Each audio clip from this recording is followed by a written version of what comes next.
ഞാൻ കർത്താവിനെ തേടി, അവിടുന്ന് എനിക്കുത്തരമരുളി. സർവഭയങ്ങളിൽ നിന്ന് അവിടുന്ന് എന്നെ മോചിപ്പിച്ചു. അവിടുത്തെ നോക്കിയവർ പ്രകാശിതരായി, അവർ ലജ്ജിതരാവുകയില്ല. ഈ എളിയവൻ നിലവിളിച്ചു, കർത്താവ് കേട്ടു. സകല കഷ്ടതകളിൽ നിന്നും അവനെ രക്ഷിക്കുകയും ചെയ്തു. കർത്താവിൻ്റെ ദൂതൻ ദൈവഭക്തരുടെ ചുറ്റും പാളയമടിച്ച് അവരെ രക്ഷിക്കുന്നു. സങ്കീർത്തനം 34.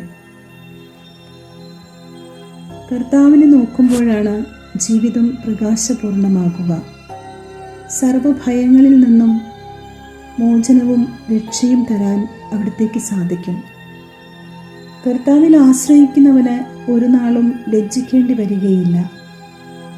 കഷ്ടതകളിലൂടെ കടന്നു പോയാലും അവിടുന്ന് രക്ഷിക്കുകയും വഴി നടത്തുകയും ചെയ്യും. ജീവിതത്തിൻ്റെ എല്ലാ നിമിഷങ്ങളിലും കർത്താവിൽ ആശ്രയിക്കാൻ കഴിയട്ടെ. ഒരാൾ ഒരു നാൾ കരകവിഞ്ഞൊഴുകുന്ന നദിയിൽ പെട്ടുപോയി. ശക്തമായി ഒഴുകുന്ന നദി, കോരിച്ചൊരിയുന്ന മഴ. അയാൾ ഇങ്ങനെ പ്രാർത്ഥിച്ചു, ദൈവമേ, എന്നെ രക്ഷിക്കണമേ. പെട്ടെന്ന് ഒരു വലിയ കയർ വെള്ളത്തിലൂടെ അയാളുടെ അടുത്തെത്തി.